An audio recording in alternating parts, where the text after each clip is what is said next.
So last class நம்ம வந்துட்டு இந்த லீடர்ஸ் ஆஃப் தி பார்லிமெண்ட்டு, அது இல்லாமல் இந்த செஷன்ஸ் ஆஃப் தி பார்லிமெண்ட்டு, அடுத்து வந்துட்டு அந்த இதெல்லாம் பார்த்தோம்ல, அவையை வந்து கலைக்கிறது எப்படி, அதாவது சிட்டிங் கேன் பி டெர்மினேட்டட் பைலாம் பார்த்தோம்ல, எப்படி வந்து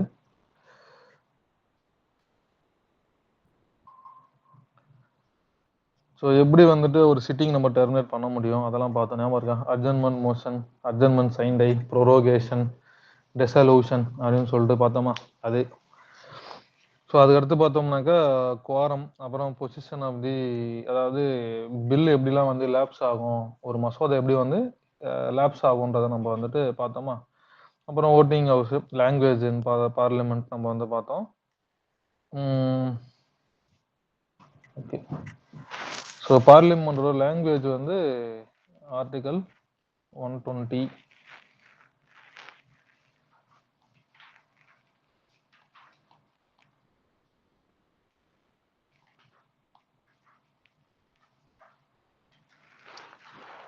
ஸோ அதை பார்த்தோம். அடுத்து வந்து மினிஸ்டர்ஸ் அண்ட் அட்டார்னி ஜெனரல் அவங்கள பற்றி பார்த்தோமா, லேம் டக் செக்ஷன் அதெல்லாம் பார்த்துட்டோம். இப்போ நம்ம பார்க்க போகிறது வந்து பார்லிமெண்ட்டோடைய டிவைசஸ் என்னென்ன. இப்போ நம்ம படிக்கிறோம்ல, கூட்டத்தொடர் நடந்துச்சுன்னு படிக்கிறோமா, அந்த கூட்டத்தொடரில் என்ன நடந்துச்சு, என்னென்ன அதோடைய ஆர்கனைசேஷன்ஸ்லாம் நம்மளுக்கு எப்படி இருக்கு, அதுதான் இப்போ நம்ம பார்க்க போகிறோம். ஸோ நம்ம இதை போன கிளாஸ்ல பார்த்துருப்போம். ஒரு செஷன் இருக்கு அப்படின்னா அதில் வந்து டெய்லியும் மீட்டிங் நடக்கும். ஸோ ஒரு மீட்டிங்கில் 2 சிட்டிங் இருக்கும்.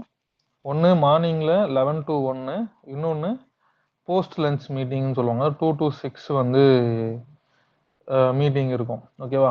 ஸோ ஆக மொத்தம் 6 hours நம்ம வந்து பார்த்தோமா. ஸோ லஞ்ச் வந்து 1 hour. இப்போ இந்த மீட்டிங்ல என்னென்ன பண்றாங்க, மார்னிங்ல என்ன பண்றாங்க, அதான் இப்போ நம்ம பார்க்க போறோம். சரியா? ஸோ இதில் பார்த்தோம்னா ஃபர்ஸ்ட் வந்து நம்ம பார்க்க போறது கொஸ்டின் அவர், அது கேள்வி நேரம்னு தமிழ்ல சொல்லுவாங்க. கொஸ்டின் அவர், கேள்வி நேரம். ஸோ இந்த கேள்வி நேரம்ன்றது வந்து பார்லிமெண்ட்ல நம்ம கான்ஸ்டியூஷன்ல வந்து இதை வந்து சொல்லலை. ஓகேவா? ஸோ கொஸ்டின் அவர்ன்றது ரூல்ஸ் அண்ட் ப்ரொசீஜர் அதில் தான் வந்து மென்ஷன் பண்ணியிருக்காங்க. லோக்சபாவுடைய இந்த rules and procedure, parliamentary rules and ப்ரொசீஜர்ல தான் வந்துட்டு நம்மளுக்கு இதை மென்ஷன் பண்ணியிருக்காங்க. ஓகேவா? ஸோ அந்த கொஸ்டின் அவர்ன்றது ஒரு சிட்டிங்ல உட்காரும்போது நம்ம எடுத்த உடனேயுமே வந்து இந்த கேள்வி நேரத்தில் தான் ஆரம்பிப்போம். So 11 to 12. ஸோ நம்ம மார்னிங் பார்த்தோம்ல 11 to 1ன்றதை வந்து நம்ம 2 கேட்டகரியா பிரிப்போம். ஒன்று 11 to 12, 12 to 1. இந்த 11 to 12 தான் நம்ம வந்துட்டு கொஸ்டின் அவர் அப்படின்னு சொல்றோம், அது கேள்வி நேரம் அப்படின்னு சொல்லுவோம். ஓகேவா? இந்த 12 to 1 இருக்குல்ல, அது வந்து 0 hour, அது பூஜ்ய நேரம் அப்படின்னு சொல்லுவாங்க. ஏன்னா 2 to 1ன்றதே நம்மளுக்கு வந்துட்டு 0ல தான் ஆரம்பிக்கும். அது வந்து எந்த டைமிங்குள்ளயுமே வராது. ஓகேவா? நைட்ல பார்ப்போம்ல, 24 மணி நேரம் நீ பார்க்கும்போது 24 hours கிளாக்கை பார்க்கும்போது 12க்கு அப்புறம் நம்மளுக்கு நைட்ல என்ன வரும்னா 0ல தான் ஆரம்பிக்கும். ஓகேவா? நைட் நம்மளுக்கு ஃபார் எக்ஸாம்பிள் வந்து 24 மணி முடிஞ்சிருச்சு அப்படின்னா இது எதில் ஸ்டார்ட் ஆகும்னா 00ல தான் நம்மளுக்கு வந்து ஸ்டார்ட் ஆகும். ஓகேவா? அப்போ எது வரைக்கும் 00ல போகும்னா 0 to 1 வர வரைக்கும் இது 0ல தான் இருக்கும். அதாவது 0059 இது வரைக்கும். அப்போ இதுதான் நம்ம என்ன சொல்லுவோம்னா இந்த 12 to 1 தான் வந்துட்டு பூஜ்ய நேரம் அப்படின்னு சொல்லுவாங்க. ஓகேவா? ஸோ இப்போ பார்த்தோம்னாக்கா இந்த இதை ரெண்டா நம்ம பிரிக்கிறோமா. அப்போ இந்த 11 to 12 இருக்குல்ல, அதுதான் நம்ம வந்துட்டு கொஸ்டின் அவர்னு சொன்னா கேள்வி நேரம். எடுத்த உடனேயுமே கேள்வியில தான் ஆரம்பிக்குது. அப்போ கேள்வி நேரம்ன்றது என்னன்னா, யாரை கேள்வி கேட்பாங்க, நம்ம எம்பிஸ் இருக்காங்கல்ல, மெம்பர்ஸ் ஆஃப் தி பார்லிமெண்ட். ஒரு எம்பி ஒரு மினிஸ்டரை பார்த்து கேள்வி கேட்பான். ஓகேவா? நீங்க இதெல்லாம் பண்ணியிருக்கீங்கல்ல, என்னென்ன பண்ணியிருக்கீங்க சொல்லுங்க அப்படின்ற மாதிரிலாம் ஒரு கேள்வியை கேட்பாங்க. ஓகேவா? அப்போ ஒரு எம்பி ஒரு அமைச்சரை பார்த்து கேள்வி கேட்பார். அதுக்கு பேர் தான் கேள்வி நேரம். இந்த கொஸ்டின்ஸை 3ஆ பிரிப்பாங்க. ஒன்று ஸ்டார்டு கொஸ்டின், இதெல்லாம் வந்து எக்ஸாம்ல கேட்கலாம், நிறைய வாய்ப்புகள் இருக்கு. சரியா? ஒன்று வந்து பார்த்தோம்னாக்கா ஸ்டார்டு கொஸ்டின், நட்சத்திர வினா. ரெண்டாவது அன்ஸ்டார்டு கொஸ்டின். மூணாவது ஷார்ட் நோட்டீஸ். இப்போ ஸ்டார்டு கொஸ்டின்றது என்னன்னாக்கா, ஃபார் எக்ஸாம்பிள் வந்து பார்த்தோம்னாக்கா, நம்மள இப்போ ஒரு எம்பி வந்து ஒரு மினிஸ்டரை பார்த்து கேள்வி கேட்குறாரு அப்படின்னா, அதுக்கு வாய் வழியா பதில் சொல்லனா அதுக்கு பேரு ஸ்டார். ஓகேவா? ஏன்னா எக்ஸாம்பிள் எப்படி ஞாபகத்தில் வச்சுக்கலாம்னா, பெரிய பெரிய ஸ்டாருங்கெல்லாம் வந்துட்டு எழுதுறதுக்கெல்லாம் கூட அவங்களுக்கு நேரம் இருக்காது. அப்படி ஞாபகத்தில் வச்சுக்கலாம். ஓகேவா? எழுதுறது கூட நேரம் இருக்காது, வாயிலே பதில் சொல்லுவாங்க. ஸோ ஸ்டார்டு கொஸ்டின்ன்றது என்னன்னு பார்த்தோம்னாக்கா, வாய் வழியா பதில் சொல்றது. இப்போ இப்போ ஒருத்தவங்க கிட்ட நம்ம ஒரு கேள்வி, என்னடா சாப்பிட்ட, ஃபர்ஸ்ட் சாப்பிட்டியா அப்படின்னு கேட்போமா? அதுக்கு என்ன பதில் சொல்லுவாங்க? சாப்பிட்டேன். அப்போ நம்ம இந்த இடத்துல அடுத்து என்ன கேள்வி கேட்போம்? என்ன சாப்பிட்ட? ஓகேவா? அப்போ ஒரு கொஸ்டின் கேட்கலாம். ஒரு கொஸ்டினுக்கு நம்ம நம்ம கிளாரிஃபை பண்றதுக்காக சப்சிடரி கொஸ்டின்ஸ், துணை கேள்விகளையும் நம்ம கேள்வி கேட்க முடியும். சரியா? ஆனா இதுவே நம்ம ரிட்டர்ன்னா நம்மளால வந்து இந்த துணை கேள்விகள் கேட்க முடியாது. ஏன்னா ரிட்டர்ன்னா அதுல எழுதி முடிஞ்சிருச்சு. அப்போ வாய் வழியா பேசும்போது நம்ம என்ன பண்ண முடியும்? துணை கேள்விகளை கேட்க முடியும். புரியுதா? ஊர்ல இருந்து எப்போ வந்த? இப்பதான் வந்த. எதுல வந்த? சாப்பிட்டியா, போனியா, வந்தியா, அந்த மாதிரி கேள்வி கேட்பாங்கல்ல அதுல. ஸோ வாய் வழி கேள்வி இருக்கும், வாய் வழி பதில் இருக்கும், துணை கேள்விகள் கேட்கலாம். அப்படி இருக்கிற டைப் ஆஃப் கொஸ்டின் நம்ம என்ன சொல்லுவோம்? ஸ்டார்டு, நட்சத்திர குறியிட்ட வினா அப்படின்னு சொல்லுவாங்க. ஓகேவா? அப்போ ஸ்டார்னா வந்துட்டு எழுதுறதுக்கு டைம் இருக்காது, பேசுவாங்க. அப்புறம் அன்ஸ்டார்டு கொஸ்டின். ஓகேவா? செகண்ட் வந்து அன்ஸ்டார்டு. அவன் ஸ்டார்லாம் இல்லை, எழுதுறதுக்கெல்லாம் டைம் இருக்கும் அப்படின்னு சொல்லி எழுதி அவனு ஆன்சர் பண்ணும். ஒரு எம்பி கேள்வி கேட்பாங்க, அதுக்கு எழுத்துப்பூர்வமான பதில் கொடுக்கணும். இது என்ன மீனிங்னா, ஒருத்தவங்க எழுத்துப்பூர்வமா சொல்றாங்க அப்படின்னா அது வந்து ஒரு அனாலிட்டிக்கல் பேஸ் பண்ணி ரிசர்ச் பண்ணி எழுத்துப்பூர்வமா கொடுக்கறதுக்கு வந்து அஃபிஷியல் அத்தாரிட்டி நம்மளுக்கு வந்து இருக்கும். அதாவது ஒரு டாக்குமெண்ட் மாதிரி அது. புரியுதா? ஒரு கெசட் அது. எக்ஸாம்பிள் சொன்னா ஒரு ப்ரூஃப் அது. புரியுதா? எழுத்துப்பூர்வமா கொடுத்துருக்காங்கன்னா அது ஒரு ப்ரூஃப். இப்போ நம்ம வெளியில எங்கன்னா போறோம், கவர்மெண்ட் ஆஃபீஸ்க்கு போறோம் அப்படின்னா அவங்க என்னால இது முடியாதுப்பா அப்படின்னு சொன்னாங்கன்னா நம்ம என்ன பண்ணுவோம்? சரி நீங்க எழுதி சைன் பண்ணி கொடுத்துருங்க அப்படின்னு நம்ம சொல்லுவோம்ல. அப்போ அதுன்னு ப்ரூஃபா மாறுது. புரியுதா? அப்போ அதுக்குள்ளே அவனுக்கு தேவையான எல்லா பதில்களும் உள்ள இன்க்ளூட் ஆயிருக்கும். சரியா? அப்போ அன்ஸ்டார்டு கொஸ்டின்ன்றது என்னன்னாக்கா, ரிட்டன் ஆன்சர் இருக்கும், சப்சிடியரி கொஸ்டின்ஸ் இருக்காது. ஏன்னா அவர் எழுதி கொடுத்துட்டு போயிடுவார். அதுலயே ஆக்சுவலி எல்லாத்துக்குமான பதில் அதுக்குள்ளவே இருக்கும். திருப்பி நம்ம அவங்களை எழுதி கொடுன்னா சொல்ல முடியாது. ஓகேவா? அப்போ அன்ஸ்டார்டு கொஸ்டின் அது. அடுத்தது ஷார்ட் நோட்டீஸ். ஸோ ஷார்ட் நோட்டீஸ்ன்றது என்னன்னா, நீங்க கேட்ட கேள்வி ரொம்ப பயங்கரமான கேள்வி. அதாவது அதை நான் வந்து ரிசர்ச் பண்ணி தான் நான் வந்து அதுக்கான ஆன்சரை வந்து சொல்ல முடியும். ஓகேவா? அப்படி இருக்கும்போது ஒரு 10 நாள் டைம் எடுத்துக்கிட்டு என்னுடைய பதிலை நான் வாய் வழியாக கூறுவேன் அப்படின்னா வந்து ஷார்ட் நோட்டீஸ். புரியுதா? ஏன்னா 10 நாள் ஒரு கேள்விக்கு 10 நாள் எடுத்திருக்கு. அதை வந்து இவரு நல்லா எக்ஸ்பிளைன் பண்ணும் வாய் வழியா. ஓகேவா? 10 நாள் கூட அவரால் உட்காந்து எழுத முடியல, பார்த்துக்கங்க. ஸோ இப்படின்னு சம்டைம்ஸ் இப்படி ஞாபகத்தில் வச்சுக்கலாம். ஓகேவா? அப்போ 3 வகையான கேள்விகள் இருக்கு. ஒன்று starred question, unstarred question, short notice. புரியுதா? இப்போ இந்த பேஜ்ல வந்து எதனா டவுட் இருக்கா? இல்ல ப்ரோ. இதுல வந்து இப்ப கலர்ஸ்லாம் படிக்கணுமா? கலரா? என்ன கலர்? ஸ்டார்டுக்குனா கிரீன் கலர், அன்ஸ்டார்டுனா ஒயிட் கலர், ஷார்ட் நோட்டீஸ்னா லைட் பிங்க் கலர். அதெல்லாம் தேவையில்ல. புக்ல இருக்கா? இல்ல. அப்புறம் எதுக்கு அது? எங்க பாத்தீங்க அதை? இந்த புக்ல பார்த்தேன். இந்த புக் நான் குவாலிட்டி புக். அதான் இப்ப கேட்டேன், புக்ல பாத்தியானா இல்லன்னு. பத்த புக்ல பார்த்தன்ற. புக் கிடையாது. தலை சுத்திருக்குன்னா லட்சுமிகாந்தா? லட்சுமிகாந்த்ல இருக்காது. லட்சுமிகாந்தோட விஷயம் தானே எது? லட்சுமிகாந்த்ல கலர் கிடையாது. ஓகே, அடுத்து வந்து 0 வர்றா தம்பி. சரியா? 0 ஹவர். அது பூஜ்ய நேரம் பார்த்தோம்ல, 12 to 1. இது வந்து நம்மளுக்கு வந்து கான்ஸ்டிடியூஷன்லயும் கிடையாது, லோக்சபாவுடைய ரூல்ஸ் அண்ட் ப்ரொசீஜர்லயும் கிடையாது.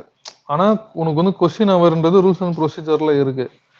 அப்போ இந்த மாதிரி கான்ஸ்டிடியூஷன்லயும் இல்லாத ஒரு விஷயம், எந்த ஒரு ரூல்ஸ்லயுமே கிடையாது இந்த கொஸ்டின், இந்த 0 ஹவர்ன்றது. அப்போ இது என்னன்னாக்கா ஒரு கன்வென்ஷனலா ஃபாலோ பண்ணக்கூடியது, அதாவது மரபு ரீதியில பின்பற்றக்கூடிய ஒரு விஷயம் தான் வந்து இந்த 0 ஹவர். சரியா? இதை வந்து எப்போ வந்து இந்த 0 ஹவர் வந்து ஒரு அதிகாரப்பூர்வமான ஒரு நடைமுறையா மாத்துறாங்கன்னா 1962ல மாத்துறாங்க. சரியா? இது வந்து ஒரு இந்திய கண்டுபிடிப்பு. இந்தியா பாராளுமன்றத்துல கண்டுபிடிக்கப்பட்டது. வேற உலக நாட்டுகள்ல பெருசா வந்து இது இருக்காது. இதெல்லாம் எக்ஸாம்ல வந்து கேட்பாங்க, இந்தியன் இன்வென்ஷன் அதெல்லாம் வந்து கேட்பாங்க. ஓகேவா?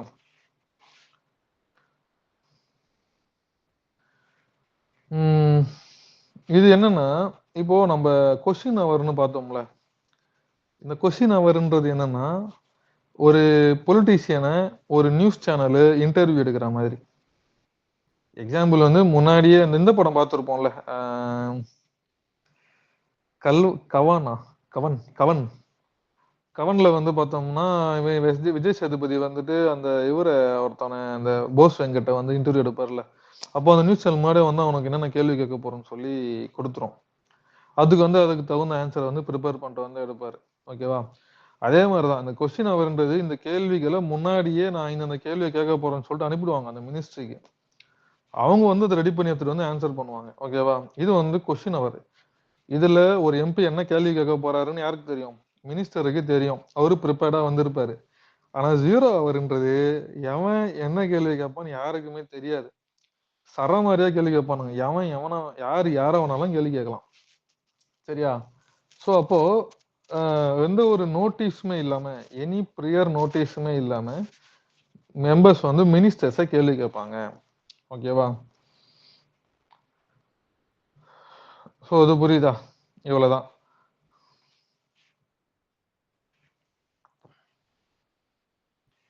அப்போ ஃபார் எக்ஸாம்பிள் வந்து பார்த்தோம்னா, இப்போ அந்த கொஸ்டின் ஹவருக்கு வந்துட்டு இந்த 0 ஹவர் வந்து எதுக்கு நடுவுல இருக்குதுன்னு ஒரு கேள்வி கேட்கலாம். ஸோ 0 ஹவர்ன்றது என்னன்னாக்கா, கொஸ்டின் ஹவருக்கும் அஜெண்டாவுக்கும் நடுவுல இருக்கிறது தான் 0 ஹவர். புரியுதா? அஜெண்டான்றது நம்ம பார்ப்போம், இந்த 2 to 6 இருக்குல்ல, அந்த பீரியட் வந்து அஜெண்டா அப்படின்னு சொல்லுவாங்க. அப்போ கொஸ்டின் ஹவருக்கும் அஜெண்டாவுக்கும் நடுவுல இருக்கிறது என்னது? 0 ஹவர். சம்டைம்ஸ் எக்ஸாம்ல இந்த ஆர்டர் வந்து கேட்கலாம். இது வரைக்கும் கேட்டதில்லை, ஆனா கேட்கலாம். சரியா?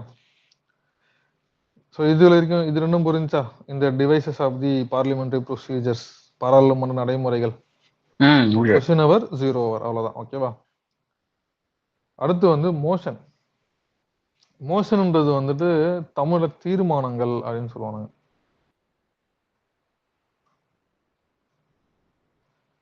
ஓகேவா? இதெல்லாம் மெயின்ஸ்ல தான் நிறைய வரும், ப்ரிலிம்ஸ்ல பெருசா வராது. ஒண்ணு வந்து பார்த்தோம்னா substantive motion, substitute motion, subsidiary motion. ஓகேவா? சப்ஸ்டான்டிவ் மோஷன்ன்றது என்னன்னாக்கா, ரொம்ப அர்ஜென்ட்டான மேட்டருக்கு, ஓகே, ரொம்ப அர்ஜென்ட்டா இருக்கிற விஷயத்துக்கு ஒரு உறுப்பினர் அந்த அவரா ஒரு இப்போ ரொம்ப எமர்ஜென்சியா இருக்குதுன்னும் போது என்ன பண்ணுவாங்க, அவங்களே ஒரு லெட்டர் பேர் எடுத்து அவங்களே கைப்பட ஒரு தீர்மானத்தை எழுதி ப்ரொடியூஸ் பண்ணுவாங்கல்ல, அந்த மாதிரி ஒரு இண்டிபெண்டன்ட் ப்ரொபோசல் அது. ஃபார் எக்ஸாம்பிள் எந்த ஒரு உறுப்பினரும் இந்த சப்ஸ்டான்டிவ் மோஷனை கொண்டு வரலாம். அதுல அவருடைய பாயிண்ட் ஆஃப் வியூல எனக்கு இந்த மாதிரியான ஒரு மசோதா வேணும், இந்த மாதிரியான விஷயங்கள் போயிட்டு இருக்கு அப்படின்னு சொல்லிட்டு அவர் அதுல வந்துட்டு கொடுக்கலாம். ஓகேவா? இதுக்கு பேரு சப்ஸ்டான்டிவ் மோஷன். எக்ஸாம்பிள் வந்து ஒரு பிரசிடென்ட்டை இம்பீச்மெண்ட் பண்றது, சீஃப் எலெக்ஷன் கமிஷனரை வந்து இம்பீச்மெண்ட் பண்றது, தகுதி நீக்கம் பண்றது, இது எல்லாத்துலயுமே இந்த சப்ஸ்டான்டிவ் மோஷன் நம்மளுக்கு வந்து பயன்படுத்தப்படுது. அப்புறம் சப்ஸ்டிடியூட் மோஷன்ன்றது என்னன்னா, அதான் தெரியல. சப்ஸ்டிடியூட் மோஷன்னாக்கா, நம்ம சப்ஸ்டிடியூட்னு சொல்லுவோம்ல, தமிழ்ல என்ன சொல்றது? சப்ஸ்டிடியூட் ஒப்புக்கு சப்பானா? அப்படின்னு இவருக்கு சொல்ல பதில் முடியாது. இவரு, இவருக்கு பதிலா இவரு. இவருக்கு பதிலா அதாவது ஒரிஜினல் மோஷன் ஒண்ணு இருக்கும், உண்மையான தீர்மானம் ஒண்ணு வச்சிருப்பானுங்க. ஓகேவா? ஸோ உண்மையான தீர்மானத்துக்கு பதிலா சப்ஸ்டியூட்டா ஒண்ணுத கொண்டு வருவானுங்க. சரியா? ஃபார் எக்ஸாம்பிள் உண்மையான தீர்மானம் பண்ணி முடிச்சு வச்சிருப்பானுங்க, அதுக்கு பதிலா சப்ஸ்டியூட்டா கொண்டு வராங்கன்னு என்னன்னா, இந்த சப்ஸ்டியூட் தீர்மானம் வந்து ஒரிஜினல் தீர்மானத்தை சூப்பர் சீட் பண்ணிடும். ஓகேவா? அதாவது இப்போ ரெண்டுத்துல சப்ஸ்டியூட் தீர்மானம் ஒரிஜினல் தீர்மானத்தை வைக்கிறாங்கன்னா அதுல வந்து சப்ஸ்டியூட் தீர்மானம் தான் ப்ரிவைல் ஆகும் அப்படின்னு சொல்றாங்க. அப்புறம் வந்து சப்சிடைரி மோஷன். சப்சிடைரின்றது என்னன்னாக்கா, இப்போ சப்ஸ்டிடியூட்ன்றது என்னன்னா, எப்படி சொல்றது,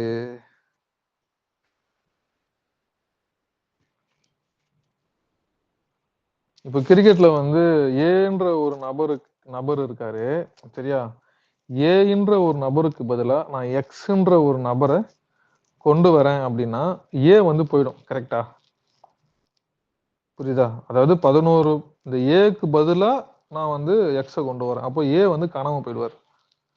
ஓகே, அப்போ ஒரிஜினலுக்கு பதிலா சப்ஸ்டியூட் என்னிடம் ஒரிஜினல் போயிடும். ஆனா சப்சிடைரின்றது வந்து துணை. இப்போ வந்து சப்சிடைரின்றது இட்லிக்கு சட்னி வச்சுக்கிற மாதிரி. இட்லிக்கு சட்னி சாம்பார்லாம் வைக்கிறாங்கல்ல, மிளகா அப்படி, அந்த மாதிரி தான். அப்போ துணையா இருக்கா மாதிரி. துணையா இருக்கிற மாதிரி ஓகே. ஒரிஜினல் மோஷன் இருக்கும். அந்த ஒரிஜினல் மோஷனை வந்து ஸ்ட்ரென்தன் பண்றதுக்காக நிறைய சப்சிடரி மோஷனை வந்து கொண்டு வருவாங்க. ஓகேவா? அதுல நிறைய இருக்கு. Ancillary motion, super seding motion, amendment of the motion, இந்த மாதிரி இருக்கு. இது டிஎன்பிஎஸ்சிக்கு தேவையில்லை, ஆனா தெரிஞ்சு வச்சுக்கோ. மோஷன்னா அது மாதிரி 3 டைப் ஆஃப் மோஷன் இருக்கு. ஓகேவா? Substantive, substitute, subsidiary. சரியா? இது வந்து டைப், அதோட நேச்சரை பொறுத்து 3ஆ பிரிக்கிறோம். அப்போ மோஷன்ஸ் நிறைய இருக்கு. சரியா? அது என்னன்னாக்கா, ரொம்ப முக்கியமானது எல்லா எக்ஸாம்லயும் கேட்கக்கூடியதுன்னு பார்த்தோம்னா இந்த நம்பிக்கை இல்லா தீர்மானம் தான். நான் கான்ஃபிடன்ஸ் மோஷன் இல்லது நோ கான்ஃபிடன்ஸ் மோஷன் சொல்லுவாங்க. நம்பிக்கை இல்லா தீர்மானம் ரொம்ப ரொம்ப ரொம்ப முக்கியம்.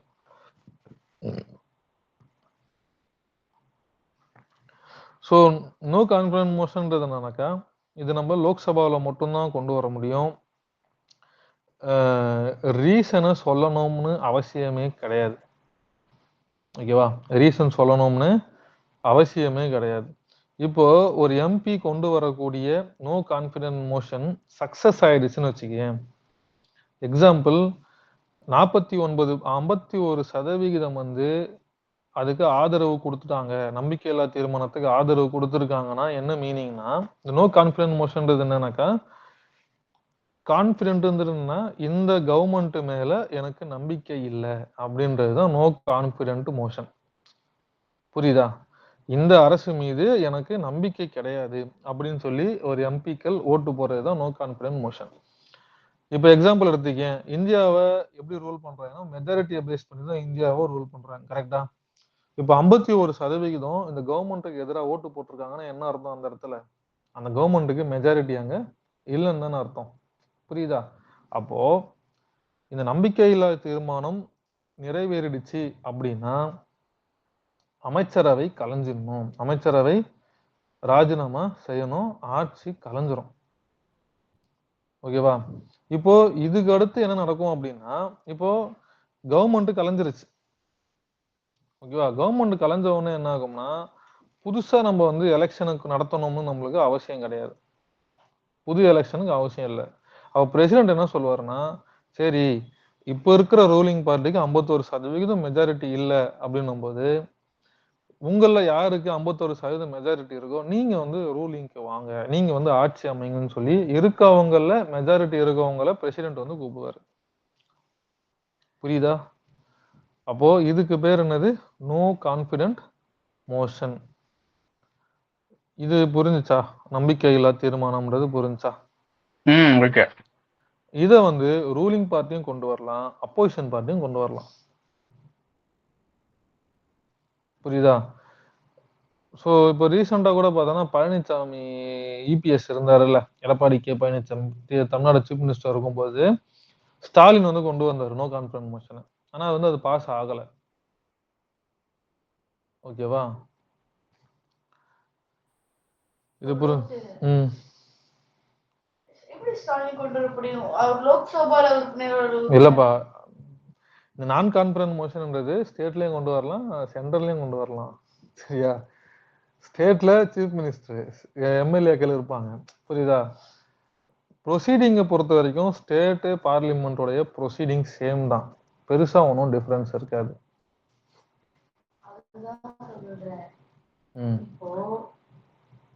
இப்ப புதுசா எலெக்ஷன் போயிருது.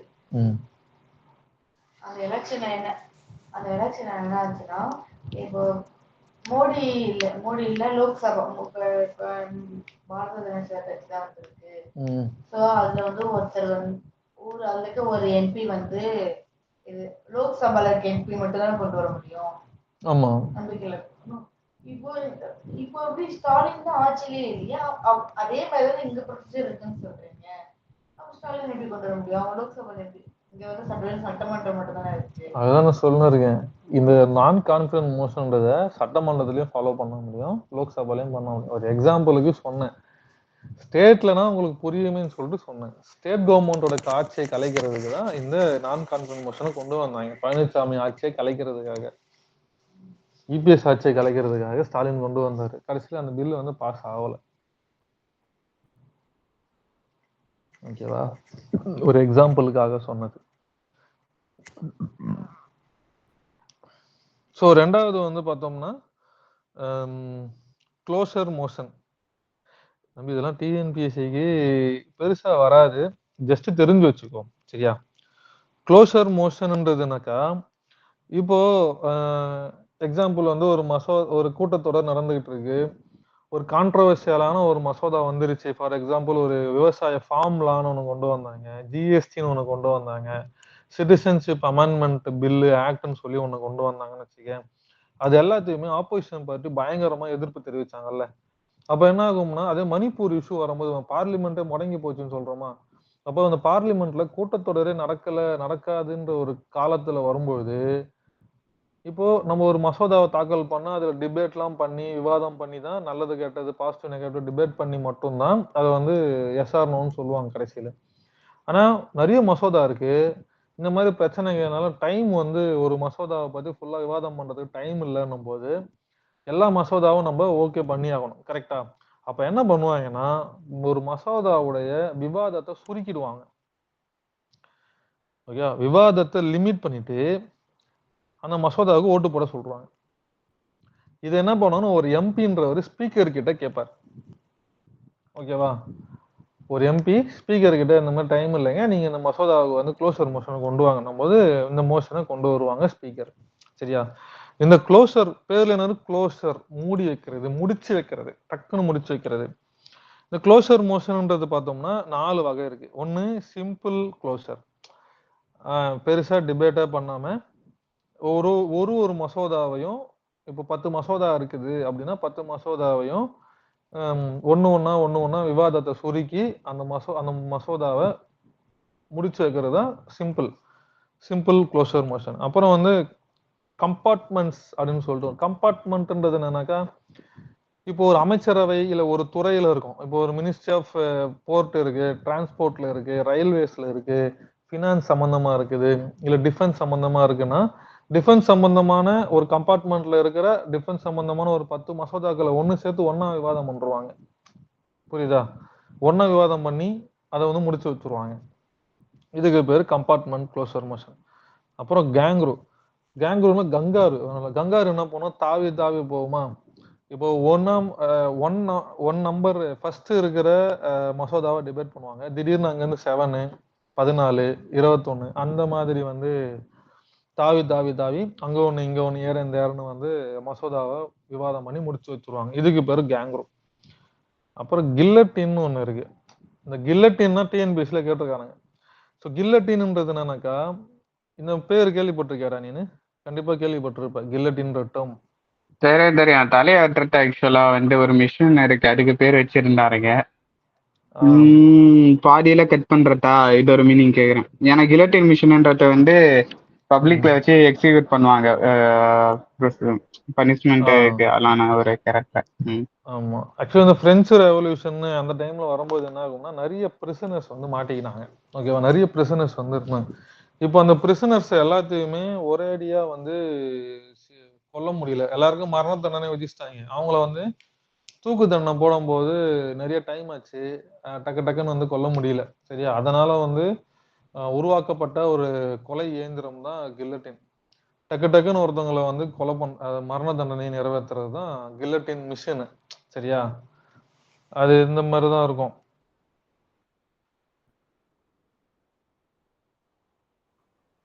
இந்த மாதிரி இருக்கும். மேல வந்து இந்த பிளேடு வந்து இங்க இருக்கும், பெரிய இரும்பு கத்தி மாதிரி வச்சிருப்போம், இந்த இடத்துல இருக்கும். இந்த இடத்துல வந்துட்டு ஒருத்தவனா படுக்க தலையை மட்டும் இங்க வச்சு விட்டுருவாங்க. இந்த இடத்துல ஒரு கட்டத்துல என்ன பண்ணுவாங்கன்னா, இந்த கயிறை ரோப்பை விட்டு விடுறது மூலமா அந்த இது கீழே இறங்கி கொல்லும். இங்க ஒண்ணுன்னு இல்ல, 2-3 பேரை கூட ஒண்ணா வச்சிருப்பானுங்க. புரியுதா? ஸோ ஒரே டைம்ல நிறைய பேரை வந்துட்டு கொல்ற அந்த மிஷினுக்கு பேரு தான் கில்லட்டின். சரியா, இப்ப என்னன்னா கில்லட்டின்ன்றது ஒரே டைம்ல எல்லா மசோதாவையும் பாஸ் பண்றாங்க, அதுக்கு பேரு கில்லட்டின். புரியுதா? இதுக்கு பேரு க்ளோஷர் மோஷன். அடுத்து வந்து பிரிவிலேஜ் மோஷன் ஒண்ணு இருக்கு. Privilege motion. பிரிவிலேஜ்னா சலுகை. ஓகேவா, ஒரு அமைச்சர் அவருடைய பிரிவிலேஜ பிரீச் பண்ணிட்டாரு, அதாவது தவறாக பயன்படுத்திட்டாரு அப்படின்னா ஒரு அமைச்சர் மீது கொண்டு வரக்கூடிய ஒரு தீர்மானம்னா சலுகை தீர்மானம். சரியா, ஒரு அமைச்சர் அவருடைய சலுகையை மீறி அவருக்கு இருந்த அதிகாரத்தை துஷ்பிரயோகம் பண்ணி செயல்பட்டிருக்காரு அப்படின்னாக்கா அவர் என்ன, இப்ப எக்ஸாம்பிள் வந்து ஒரு அமைச்சர் வந்து லஞ்சம் வாங்கியிருக்காரு, இல்ல ஒரு அமைச்சர் என்ன பண்ணிருக்காருன்னா யாரோ ஒரு ரிலேட்டிவ்க்கு வந்து கவர்மெண்ட்ல வந்து அவர் இன்ஃப்ளூயன்ஸை யூஸ் பண்ணி டெண்டர் வாங்கி கொடுத்துருக்காரு. ஓகேவா, இல்லைன்னா வந்து கவர்மெண்ட் வேலை வாங்கி கொடுத்துட்டாரு. இதெல்லாம் நம்ம இப்போ ராஜேந்திர பாலாஜி இவங்க எல்லாம் பார்த்தோன்னாக்கா ரீசெண்டா பார்த்தோன்னா கவர்மெண்ட் வேலைக்காக நிறைய பேர் இது பண்ணாங்கல்ல. புரியுதா? அப்போ இதெல்லாம் வரும்போது என்ன ஆகும்னா அந்த அதிகார துஷ்பிரயோகம் சலுகையை வந்து தவறா பயன்படுத்தி இருக்காங்கன்னு தெரிய வரும்போது ஒரு எம்பி ஒரு அமைச்சர் மேல கொண்டு வருவார். ஆப்வியஸா இவன் யாரா இருப்பாங்க, ஆப்போசிஷன் பார்ட்டியா தான் இருப்பாங்க. புரியுதா? அப்போ இது என்ன பண்ணும்னா ஒரு பர்டிகுலர் கமிட்டிக்கு வந்து இவங்க ரெக்கமெண்ட் பண்ணுவாங்க, ஸ்பீக்கர் வந்து ரெக்கமெண்ட் பண்ணுவாரு. அப்ப என்ன ஆகும்னா ஓகே இதுல வந்துட்டு நீங்க தப்பு பண்ணிருக்கீங்க அப்படின்னு சொல்லி கன்ஃபார்ம் ஆயிடுச்சுன்னா அந்த அமைச்சரை பதவி நீக்கம், அதாவது சென்சூர் பண்ணிடுவாங்க. இதுக்கு பேர் தான் பிரிவிலேஜ் மோஷன். அதாவது பிரிவிலேஜ்னா சலுகை, சலுகையை தவறாக பயன்படுத்தினால் ஒரு பயன்படுத்திய அமைச்சர் மீது கொண்டு வரப்படக்கூடியதான் பிரிவிலேஜ் மோஷன். சரியா, இது புரிஞ்சா? அடுத்து வந்து காலிங் அட்டென்ஷன் மோஷன், கவன ஈர்ப்பு தீர்மானம். இதெல்லாம் நிறைய கேள்விப்பட்டிருப்பீங்க நியூஸ்ல. அதாவது ஒரு அமைச்சர் ஒரு உறுப்பினர் ஒரு அமைச்சருடைய கவனத்தை ஈர்ப்பதற்காக இருக்கக்கூடியது. ஃபார் எக்ஸாம்பிள் வந்து மணிப்பூர்ல ஒரு இஷ்யூ போய்கிட்டு இருக்கு, இல்ல வந்துட்டு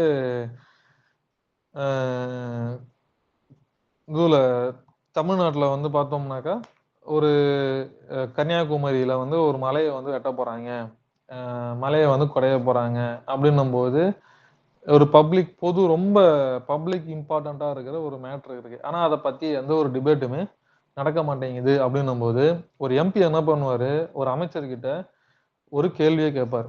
அந்த பர்டிகுலர் துறையோடைய அமைச்சரோட கவனத்தை ஈர்க்கிறதுக்காக கொண்டு வரக்கூடிய ஒரு தீர்மானம் தான் இந்த கவன ஈர்ப்பு தீர்மானம். புரியுதா? ஒரு பர்டிகுலர் மினிஸ்டரோட கவனத்தை ஈர்ப்பதற்காக ஒரு எம்பி கொண்டு வரக்கூடிய தீர்மானம் கவன ஈர்ப்பு தீர்மானம். இது 1954ல இந்தியாவாலே கண்டுபிடிக்கப்பட்ட ஒரு இந்தியன் இன்வென்ஷன். இந்தியாவில் கண்டுபிடிச்ச ஒரு டூல் தான் இது. இது வந்து ரூல்ஸ் ஆஃப் ப்ரொசீஜர்ல மென்ஷன் பண்ணியிருக்காங்க 1954ல இருந்து. ஓகேவா, கவன ஈர்ப்பு தீர்மானம்.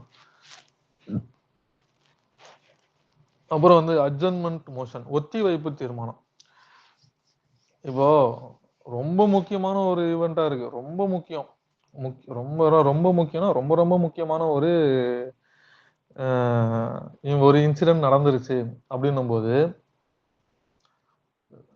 அதை வந்து ஒரு பர்டிகுலர் இந்த பார்லிமெண்டோட கவனத்துக்கே நான் கொண்டு வரணும் அப்படின்னு வந்து ஒரு எம்பி நினைக்கிறாரு அப்படின்னா அவர் வந்து இந்த ஒத்திவைப்பு தீர்மானத்தை கொண்டு வரலாம். அதாவது பாராளுமன்ற நடைமுறைகள் எல்லாத்தையும் கொஞ்ச நேரம் ஒத்தி வைங்க, கொஞ்ச நேரம் அட்ஜன்மெண்ட் பண்ணி வைங்க, அதுக்கப்புறம் அதெல்லாம் பார்த்துக்கலாம், அது நடந்தாலும் ஒன்றும் ஆக போறது இல்லை, முதல்ல இந்த இன்சிடென்ட்டை பாருங்க, இது எவ்வளவு பெருசா போய்கிட்டு இருக்கு அப்படின்னு சொல்லி ரொம்ப அர்ஜென்ட். ஃபார் எக்ஸாம்பிள் வந்து ஒரு டிசீஸ் வந்து ஒரு பர்டிகுலர் பீப்புள் வந்து இறந்து போறாங்க, அவ்வளோ சீக்கிரமா பரவிக்கிட்டு இருக்கு அப்படின்னும் போது ஒரு எம்பி பாராளுமன்றத்துடைய ஒரு அவை நடைமுறையவே பாதிக்கிற அளவுக்கு, ஃபார் எக்ஸாம்பிள் இந்த மோஷனை கொண்டு வராங்க அப்படின்னா,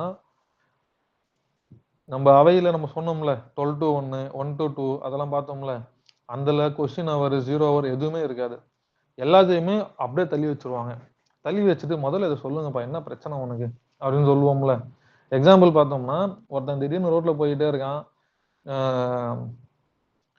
திடீர்னு அவன் கையை வந்து துண்டா வெட்டியாச்சுன்னு கையில வந்து வச்சுக்கின்னு டாக்டர் கிட்ட போயிட்டு, ஐயா இந்த மாதிரி கை துண்டா வச்சுக்கிட்டு இது பண்ணீங்கன்னா முதல்ல டாக்டர் என்ன பண்ணுவாரு, நம்ம சளி ஜுரத்துக்குன்னு உட்காந்துன்னு இருப்போம் அந்த இடத்துல, ஓகேவா.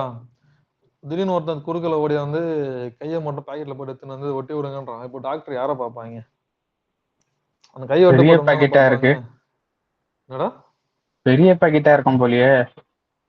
அதுதான் சரி இப்போ வந்து சரி. பார்த்தோம்னாக்கா அதைதான் வந்து பார்ப்பாங்கல்ல. அப்போ ரொம்ப எமர்ஜென்சியான ஒரு அர்ஜென்ட்டா இருக்கக்கூடிய பப்ளிக் இம்பார்ட்டன்ட் மேட்டருக்கு தான் வந்துட்டு இந்த அட்ஜர்ன்மெண்ட் மோஷன் கொண்டு வருவாங்க.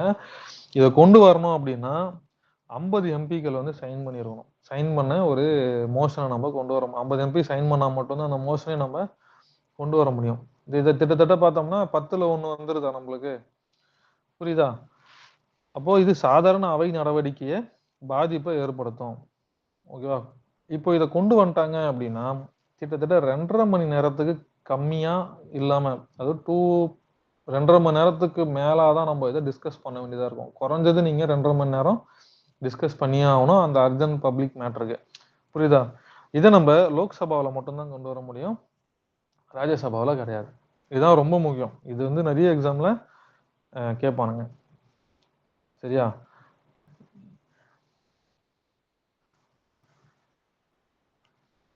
இதுல நம்ம எதெல்லாம் கொண்டு வர முடியும் அப்படின்னா, ஒரு பர்டிகுலர் மேட்டரை மட்டும்தான் நம்மளால கொண்டு வர முடியும்.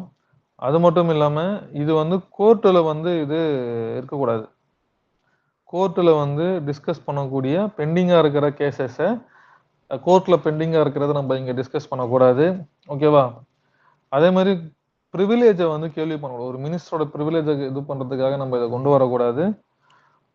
ஆல்ரெடி டிஸ்கஸ் பண்ண விஷயத்த திருப்பியும் கொண்டு வரதுக்கு நம்ம வந்து அவை நடவடிக்கையை பாதிக்கிற அளவுக்குலாம் மசோதாவை கொண்டு வரக்கூடாது, ஓகேவா.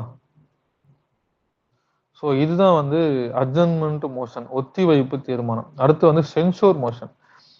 சென்சூர் மோஷனும் நோ கான்ஃபிடன்ஸ் மோஷனும் லைக் சிமிலரா இருக்கும், ஆனா வேறுபாடுகள் இருக்கு, சரியா. ஃபார் எக்ஸாம்பிள் வந்து சென்சூர் மோஷன் பார்த்தோம்னா இது எக்ஸாம்ல கம்பேர் பண்ணி கேட்பாங்க, சென்சூர் மோஷனையும் நோ கான்ஃபிடன்ஸ் மோஷனையும் கம்பேர் பண்ணி கேட்பாங்க, சரியா. நீங்க தனியா வந்து இதை கம்பேர் பண்ணி படிச்சுக்கணும்.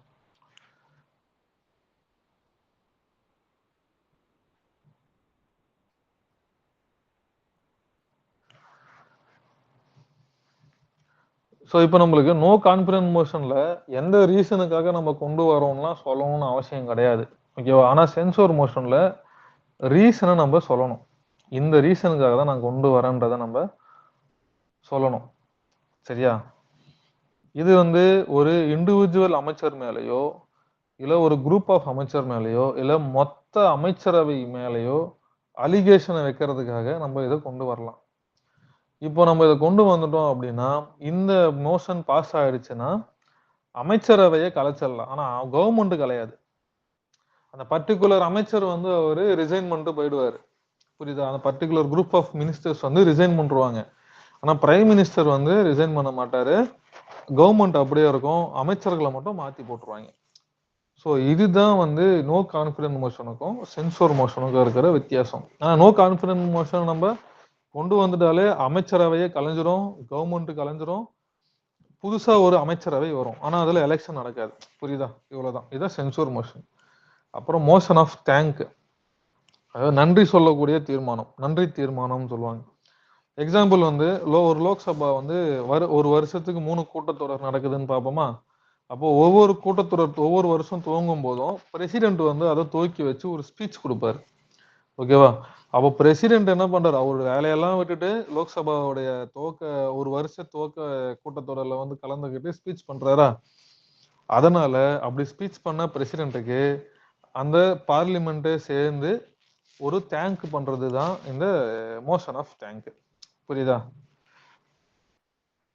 ஸோ குடியரசுத் தலைவருக்கு நன்றி தெரிவிக்கிறது தான் இந்த மோஷன் ஆஃப் தேங்க். இது வந்து போத் ஹவுஸ்லயும், ஒரு லோக்சபா ராஜ்யசபாவிலையும் கொண்டு வருவாங்க. சரியா?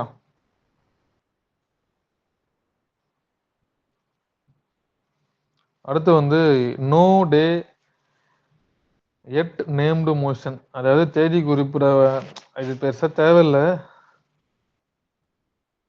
நோ டே எட் நேம்டு மோஷன்ன்றது இது ஞாபகம் இல்லையா? சரி, நான் அதை பார்த்துட்டு சொல்றேன்.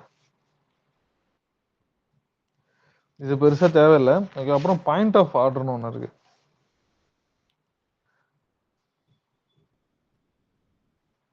அது பார்த்துருவோம்.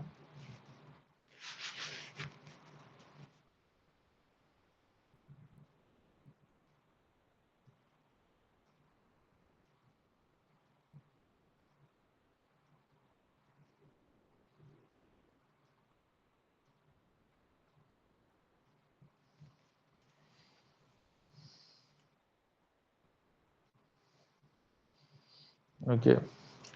அதாவது அந்த மோஷனை வந்து அக்செப்ட் பண்ணியிருப்பாங்க. Motion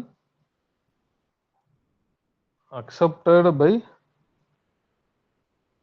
speaker. நான் இந்த தீர்மானத்தை ஏத்துக்கிறேன்னு சொல்லியிருப்பாரு ஸ்பீக்கரு. பட் வந்துட்டு டிஸ்கஷன் டேட்டை வந்து இன்னும் மென்ஷன் பண்ணியிருக்க மாட்டாங்க. சரியா?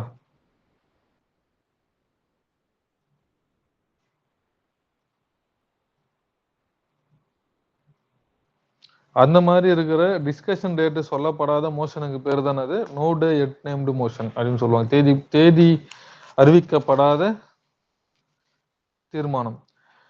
ஸோ பாயிண்ட் ஆஃப் ஆர்டர்ன்றது என்னன்னாக்கா, ஃபார் எக்ஸாம்பிள் வந்து இப்போ கிளாஸ் எடுக்கிறோம்னு வச்சுக்கேன்.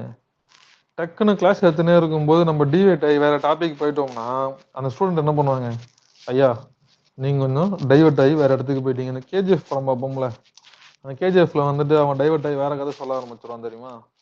அந்த மாதிரி நம்ம வந்து டைவர்ட் ஆகும்போது அந்த பார்லிமெண்ட்டே வந்து ஒரு பாயிண்ட் ஆஃப் வியூல வந்து வேற ஒரு பாயிண்ட் ஆஃப் வியூக்கு டைவர்ட் ஆகிட்டே இருக்கும்போது திடீர்னு ஒருத்தர் என்ன பண்ணுவாரு, இந்த பார்லிமெண்ட் நான் ஒரு டாபிக் கொடுத்தா வேற டாபிக் பேசின்னு இருக்கீங்க அப்படின்னு சொல்லி கொண்டு வரக்கூடியதுதான் இந்த பாயிண்ட் ஆஃப் ஆர்டர். சரியா? ஸோ இவ்வளவுதான். இது வந்து half an hour டிஸ்கஷன். அதாவது ஒரு இம்பார்ட்டண்டான மேட்டருக்கு அரை மணி நேரம் வந்து டிஸ்கஷன் பண்ணுவாங்க. இது வந்து ஒரு வாரத்துக்கு 3 நாள் வந்து இந்த half day discussion, half an hour discussion வந்து நடக்கும். ஒரு வாரத்துக்கு 3 நாள். ஒரு வாரத்துக்கு 3 நாள். ஓகேவா? அதாவது ஒரு பப்ளிக் இம்பார்ட்டன்ஸா இருக்கிற இதுவை தான் விஷயத்தை தான் டிஸ்கஸ் பண்ணுவாங்க.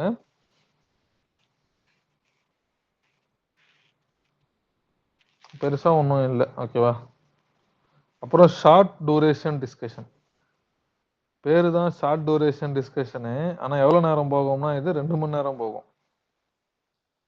ஓகேவா? இதுவும் அர்ஜென்ட் பப்ளிக் இம்பார்ட்டன்ஸ்க்காக இருக்கிற ஒரு மோஷன் தான்.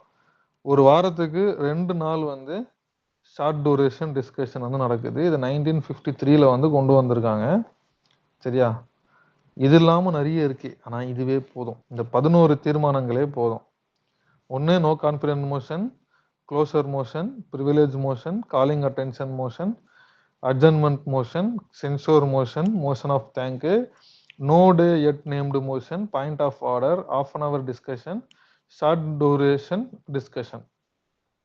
ஓகேவா? இது இல்லாம 13வது ரெசல்யூஷன் ஒண்ணு இருக்கும். தீர்மானங்கள்னு ஒரு டாபிக் இருக்கு. தீர்மானங்கள். ஓகேவா? ஸோ இது வரைக்கும் என்ன டவுட் இருக்கா?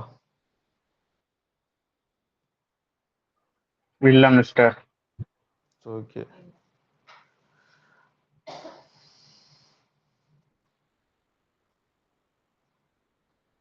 ஸோ 11 சொன்னோமா, 12 வந்து ஸ்பெஷல் மென்ஷன் ஒன்று இருக்கு.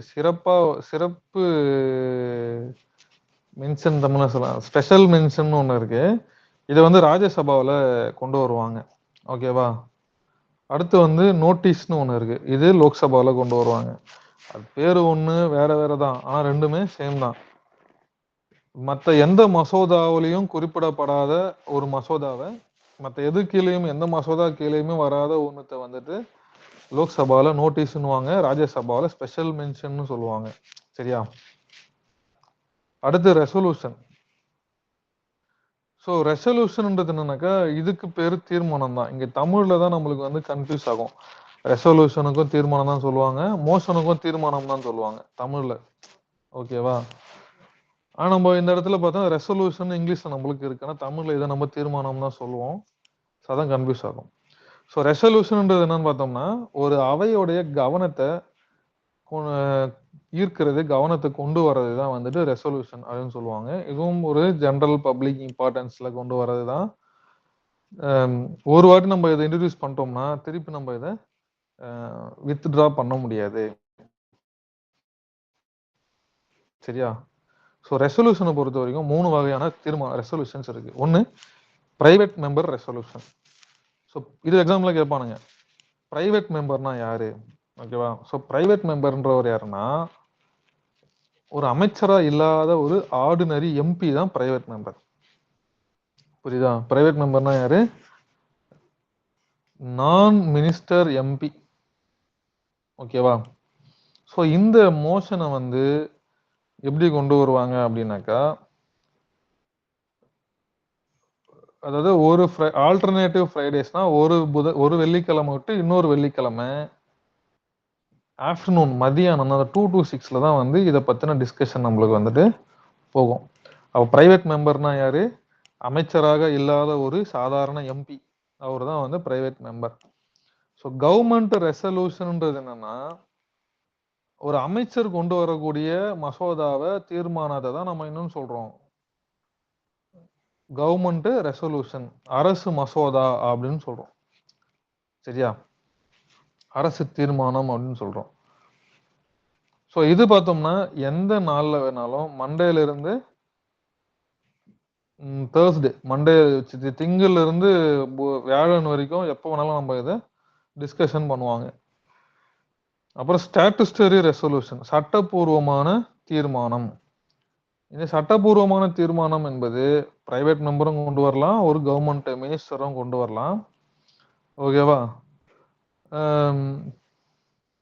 ஒரு கான்ஸ்டியூஷன்ல இருக்கிற ப்ரொவிஷனையோ இல்ல ஒரு ரூல்ஸ் ஆஃப் லோக்சபாவில் இருக்கிற ப்ரொவிஷனையோ சார்ந்து ஒரு மசோதா, ஒரு தீர்மானம் இருக்குன்னா அதுக்கு பேரு தான் அது ஸ்டாட்டுஸ்டரி ரெசல்யூஷன். அதாவது ஸ்டாட்டுஸ்டரியோட மீனிங்கே வந்துட்டு சட்டப்பூர்வமான அர்த்தம்.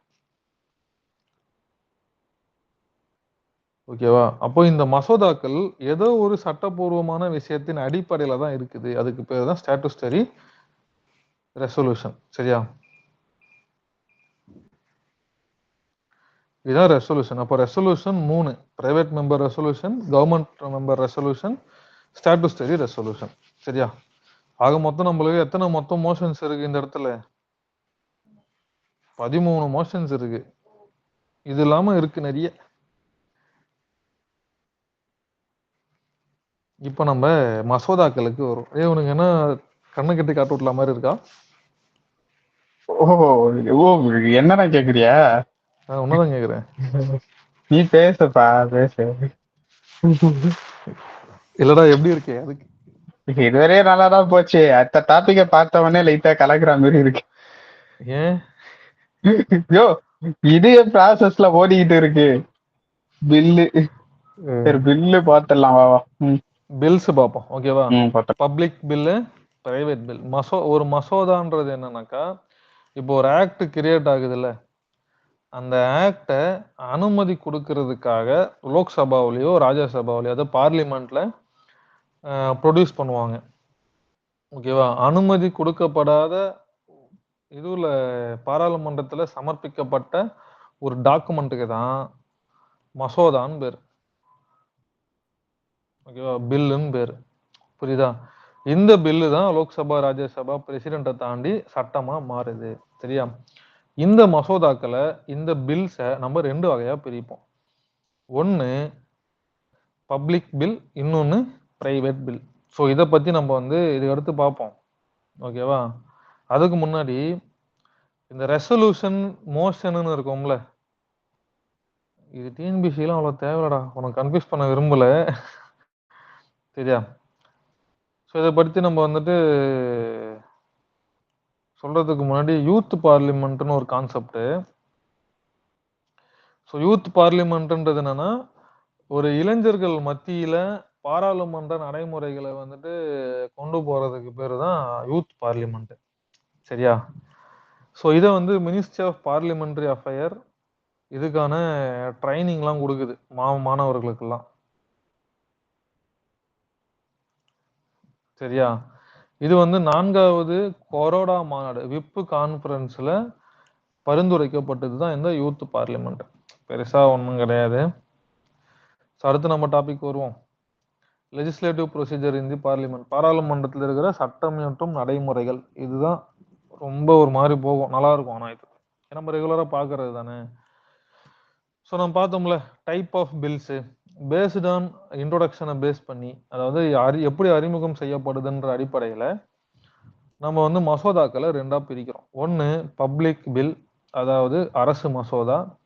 2வது பிரைவேட் பில் அல்லது பிரைவேட் மெம்பர் பில். சரியா? ஸோ பப்ளிக் பில்லுன்றது என்னன்னா, ஒரு அமைச்சரால பாராளுமன்றத்துல கொண்டு வரப்படுறது பப்ளிக் பில். பிரைவேட் பில்லுன்றது நம்ம பார்த்தோம்ல, any member of the parliament other than minister, அமைச்சரா இல்லாத எந்த ஒரு எம்பி கொண்டு வர்றது பிரைவேட் மெம்பர் பில். ஓகேவா? அடுத்தது இந்த பப்ளிக் பில்லுன்றது ஒரு ரூலிங் பார்ட்டியோட இல்ல ஒரு கவர்மெண்டோட பாலிசியை ரிஃப்ளெக்ட் பண்ற மாதிரி இருக்கும். சரியா? ஆனா பிரைவேட் மெம்பர்ன்றது பார்த்தோம்னாக்கா ஒரு ஆப்போசிஷன் பார்ட்டி கொண்டு வரக்கூடிய ஒரு பப்ளிக் மேட்டரா இருக்கும். எக்ஸாம்பிள் திருச்சி சிவா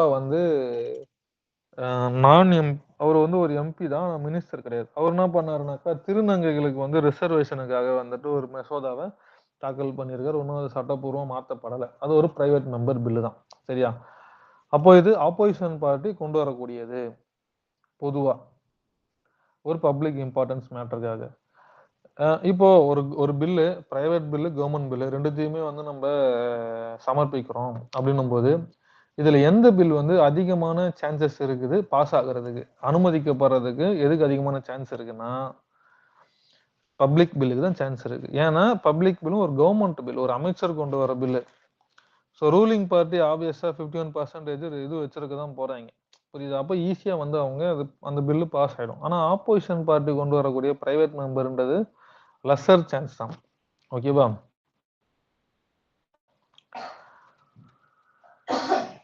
இப்போ இன்கேஸ் இந்த பில்லு ஒரு மினிஸ்டர் கொண்டு வரக்கூடிய ஒரு மசோதா ஃபெயிலியர் ஆயிடுச்சுன்னா என்ன மீனிங் இருக்கு?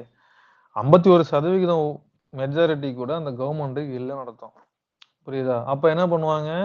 அந்த அமைச்சரவையை கவர்மெண்ட்டை கலைச்சிருவாங்க. புரியுதா? இது ரிஜெக்ஷன் ஆச்சு அப்படின்னாக்கா இது பார்லிமெண்ட்ல எந்த விதமான எந்த இம்பாக்டும் ஏற்படுத்த போறது இல்லை. இது நார்மல் தான் நம்மளுக்கு. ஸோ நீங்க ஒரு பப்ளிக் பில்லை இன்ட்ரடியூஸ் பண்ணோம்னா 7 நாளைக்கு முன்னாடி நம்ம நோட்டீஸ் கொடுத்தாகணுமா அவையில. அதே பிரைவேட் பில்லுக்கு 1 மந்த்துக்கு முன்னாடி நம்ம நோட்டீஸ் கொடுக்கணுமா. சரியா?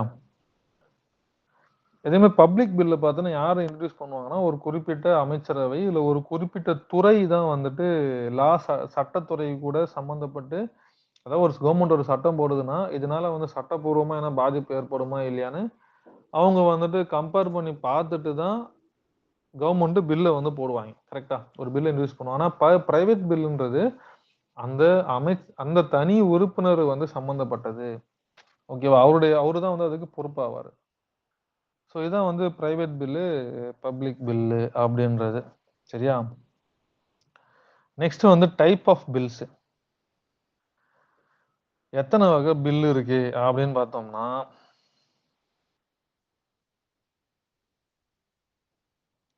ஒன்று ஆர்டினரி பில், சாதாரண மசோதா. ரெண்டாவது பண மசோதா.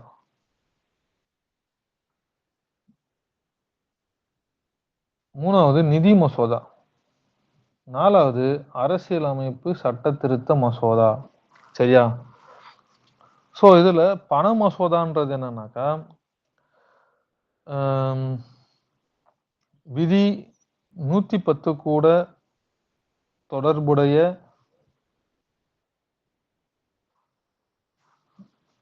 ஸோ ஃபர்ஸ்ட் வந்து டெஃபினிஷன் வந்து பார்ப்போம். சரியா?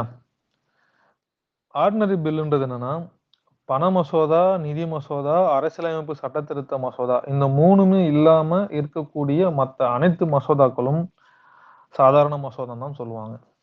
சரியா?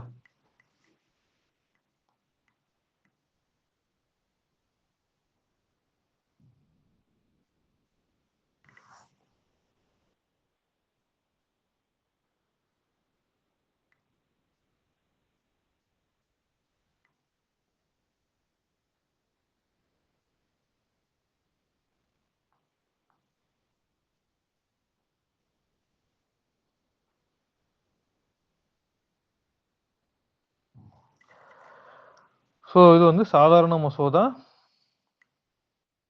புரியுதா? ஸோ பண மசோதான்றது என்னன்னாக்கா, ஆர்டிக்கல் 110 கூட சம்பந்தமுடைய மசோதாக்களை தான் பண மசோதா அப்படின்னு சொல்லுவாங்க. ஃபார் எக்ஸாம்பிள் வந்து 110 எதை பத்தி பேசுதுன்னா, பப்ளிக் எக்ஸ்பெண்டிச்சர். ஓகேவா? அதாவது டாக்ஸு, கவர்மெண்டோடைய பணத்தை வந்து செலவு பண்றது. ஓகேவா? இது கூட சம்பந்தப்பட்ட பில்லை தான் வந்து மணி பில் அப்படின்னு சொல்லுவாங்க. சரியா? அடுத்து வந்து ஃபினான்ஸ் பில். ஸோ ஃபினான்ஸ் பில்லுன்றது வந்து பார்த்தோம்னாக்கா, மணி பில் இல்லாம, பணம் மசோதா இல்லாம, நிதி சம்பந்தமான மற்ற மசோதாக்கள் எல்லாமே ஃபினான்ஸ் பில் தான். அதாவது ஆர்டிகல் 111, 202 இது கூட சம்பந்தப்பட்ட மசோதாக்கள் ஃபினான்ஸ் பில்லுன்னு சொல்லுவாங்க. ஓகேவா? அடுத்து வந்து கான்ஸ்டிடியூஷனல் அமெண்ட்மெண்ட் பில்லு. இது ஆர்டிகல் 368. இது நிறைய எக்ஸாம்ல அடிக்கடி கேட்டுக்கிட்டே தான் இருப்பானுங்க. ஓகேவா?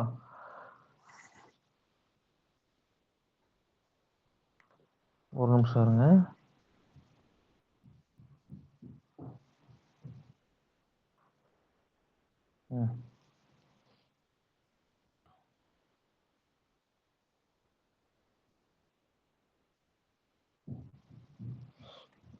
அதேதான்.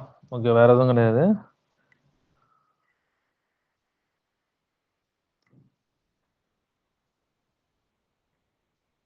ஸோ ஃபினான்ஸ் பில்ல பார்த்தோம்னா ஆர்டிகல் 110, 111, 112, 102 இது எல்லாமே இன்க்ளூட் ஆகுது. ஓகேவா? இப்போ இந்த கொஸ்டின் நிறைய எக்ஸாம்ல கேட்பானுங்க. ஆர்டிகல் 368 அரசியலமைப்பு சட்ட திருத்த மசோதா. சரியா? இப்போ எங்க அறிமுகம் பண்ணுவாங்க அப்படின்னா, ஆர்டினரி பில்லுன்றதை பொறுத்த வரைக்கும் ஏதாவது ஒரு அவையில அறிமுகம் செஞ்சா போதும். லோக்சபாலையும் பண்ணலாம், இல்லைன்னா ராஜ்யசபாவிலையும் பண்ணலாம். சரி, ஆனா பண மசோதான்றது லோக்சபையில மட்டும்தான் அறிமுகம் பண்ணணும். ஃபினான்ஸ் பில், நிதி மசோதான்றது லோக்சபால மட்டும்தான் அறிமுகம் பண்ண முடியும். சரியா? அதே மாதிரி அரசியலமைப்பு சட்ட திருத்த மசோதான்றது ஏதாவது ஒரு அவையில கொண்டு வர முடியும். அதே மாதிரி இப்போ ஒரு மசோதாவை தாக்கல் பண்றாங்க அப்படின்னா, அது குடியரசுத் தலைவருடைய முன் அனுமதி வேணுமா அப்படின்னு கேட்டோம்னாக்கா, சாதாரண மசோதாவுக்கு தேவையில்லை. சரியா? ஆனா பண மசோதாவை பொறுத்த வரைக்கும் கண்டிப்பா நம்ம அனுமதி வாங்கணும்.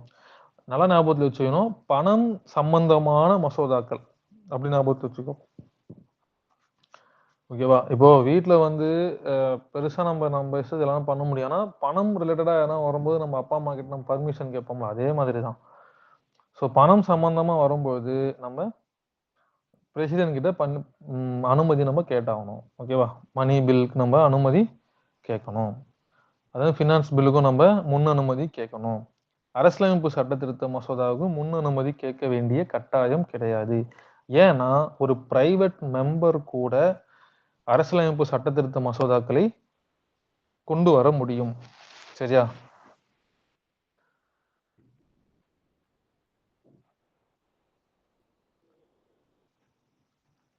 புரியுதா? அப்போ ஒரு பிரைவேட் மெம்பர்னா என்னது? 545 பேரும் வந்துட்டு 545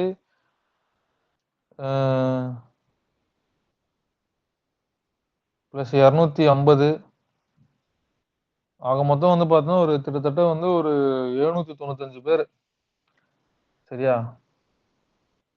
795 பேரும் அரசியலமைப்பு சட்ட திருத்த மசோதா கொண்டு வராங்கன்னா அத்தனை பேரும் போய் பிரசிடென்ட் கிட்ட வந்து முன்னனுமதி வாங்கினா குடியரசுத் தலைவரோட நிலைமையை வச்சு பார்க்கணும். புரியுதா? அதுக்கெல்லாம் எவ்வளவு டைம் ப்ராசஸ் ஆகும். புரியுதா? அப்போ முன்னனுமதி வாங்கணும்னு அவசியம் இல்லை, பணத்துக்கு மட்டும் வாங்கினா போதும். இப்போ ஒரு மசோதாவையும் பாஸ் பண்றதுக்கு நம்ம என்ன பண்ணணும் அப்படின்னு பார்த்தோம். என்ன மெஜாரிட்டியில பாஸ் பண்ணுவாங்கன்னா ஆர்டினரி பில்லுக்கு சாதாரண பெரும்பான்மை தான். சரியா? பண மசோதாவுக்கும் சாதாரண பெரும்பான்மை தான். ஃபினான்ஸ் பில்லுக்கும் சாதாரண பெரும்பான்மை தான். ஆனா அரசியலமைப்பு சட்ட திருத்த மசோதாவுக்கு அறுதி பெரும்பான்மை தேவை. ஓகேவா? அறுதி பெரும்பான்மை தேவை. எஃபெக்டிவ் ஓட்டிங் நம்மளுக்கு தேவை. ஸ்பெஷல் இதெல்லாம் பத்தி நம்ம பார்த்துட்டோம். சரியா? இப்போ லெஜிஸ்லேட்டிவ் ஜூரிஸ்டிக்ஷன் நம்மளுக்கு 2 அவை இருக்கா? லோக்சபா இருக்கு, ராஜ்யசபா இருக்கா? இப்போ 2த்துல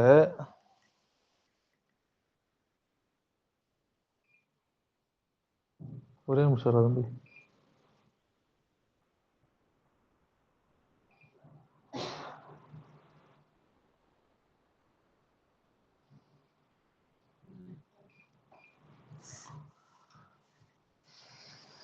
இப்போ வந்து பார்த்தோம்னாக்கா நம்மளுக்கு வந்து 2 அவை இருக்கா? இந்த 2 அவையில நம்ம பார்த்தோம்ல இது லோக்சபாவில இருந்து ராஜ்யசபாவுக்கு போகும் அப்படின்னு பார்த்தோமா?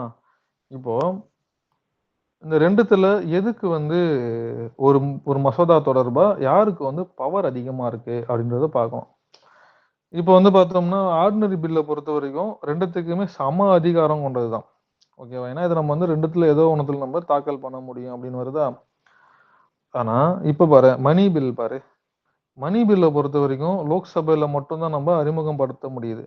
அப்போ இதுக்கு எங்க பவர் அதிகமா இருக்கும்? லோக்சபைக்கு தான் பவர் அதிகமா இருக்கும் மணி பில்லை பொறுத்த வரைக்கும். ஏன் அப்படின்னாக்கா இப்போ லோக்சபாவில் வந்து ஒரு பில்லு ராஜ்யசபாவுக்கு பண மசோதா போகுதுன்னு வச்சுக்கேன். லோக்சபாவில இருந்து ராஜ்யசபாவுக்கு போகுதுன்னா ஓகேவா? இதை பத்தி நம்ம வந்து அடுத்து பார்ப்போம். இப்போ ராஜ்யசபா இது மேல எந்த ஒரு முடிவுமே எடுக்காம இருக்காங்க ஒரு மசோதா மேல அப்படின்னா 14 நாளுக்கு அப்புறம் அந்த மசோதா ஆட்டோமேட்டிக்கா ராஜ்யசபாவில் பாஸ் ஆயிடுச்சுன்னு சொல்லிட்டு அது பிரசிடென்ட் கிட்ட போயிடும். புரியுதா? அப்ப இங்க லோக்சபாவுக்கு எந்த ஒரு அதிகாரமும் கிடையாது. ஓகேவா? அவன் நோன்னு சொல்ல முடியாது. அப்படியே வச்சிருப்பான் அப்படின்னா கூட 14 நாள் தான் அவனுக்கு பவர். அதை தாண்டி அது என்ன பண்ணும்? ராஜ்யசபால பாஸ் ஆன மாதிரி அது பிரசிடென்ட் கிட்ட போயிடும். ஓகேவா? ஃபினான்ஸ் பில்லை பொறுத்த வரைக்கும் லோக்சபைக்கு தான் பவர் அதிகம். ஆனா கான்ஸ்டிடியூஷனல் அமெண்ட்மெண்ட் பில்லை பொறுத்த வரைக்கும் 2மே ஈக்குவல் தான். இப்போ லோக்சபையில ஓகே சொல்லி ராஜ்யசபா வந்து இந்த மசோதா வேணாம்னு சொல்லிட்டாங்கன்னா அதை கொண்டு வர முடியாது. ஓகேவா? ஏன்னா அரசியலமைப்பு சட்ட திருத்தத்துக்கு 2 பேருமே தேவைதான்.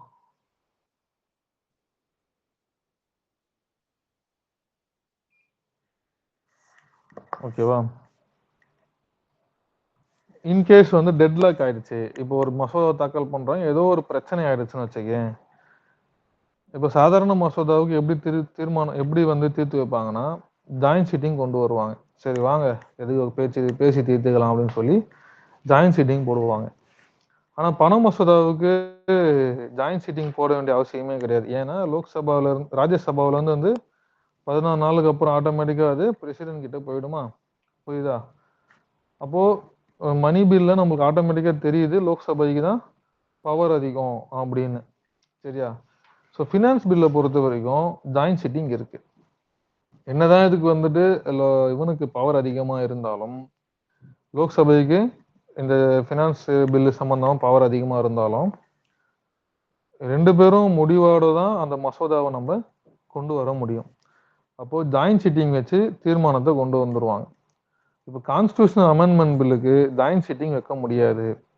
2 பேரும் ஓகே சொன்னா மட்டும்தான் நம்ம அதுக்கு அனுமதி கொடுக்க முடியும். ஜாயிண்ட் சிட்டிங் வைக்க முடியாது. சரியா?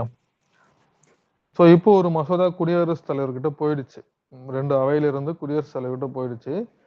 அப்போ அவர் என்ன பண்ண முடியும்னா, சாதாரண மசோதாவை ஒரே ஒரு முறை திருப்பி அனுப்ப முடியும். ஓகேவா? அவருக்கு இருக்கிற ஆப்ஷன் என்னது? ஒன்று அனுமதி கொடுக்கலாம், இல்லைன்னா வந்துட்டு திருப்பி ஒரு முறை அனுப்பலாம். பண மசோதாவை பொறுத்த வரைக்கும் திருப்பி அனுப்ப முடியாது.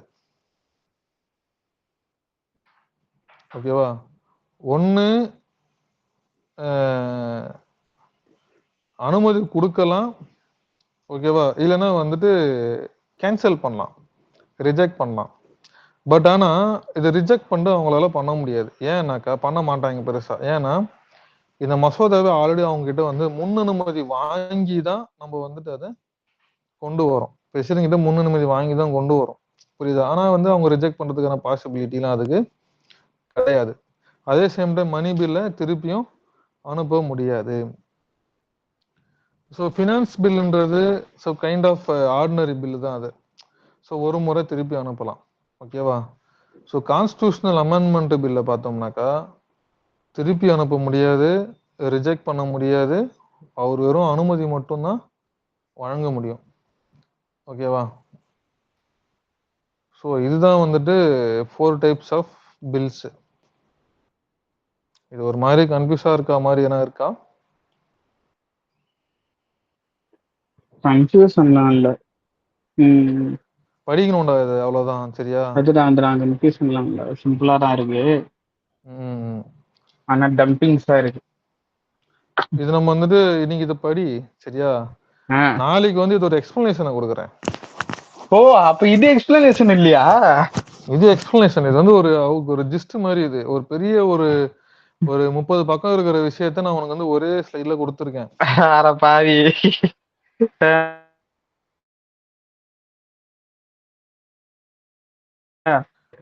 இது நானே ரெடி பண்ணது. இது உனக்கு எந்த புக்லயுமே இருக்காது. இது நானே எடிட் பண்ணது இது. ஓகேவா? ஓகே. சரி, படி.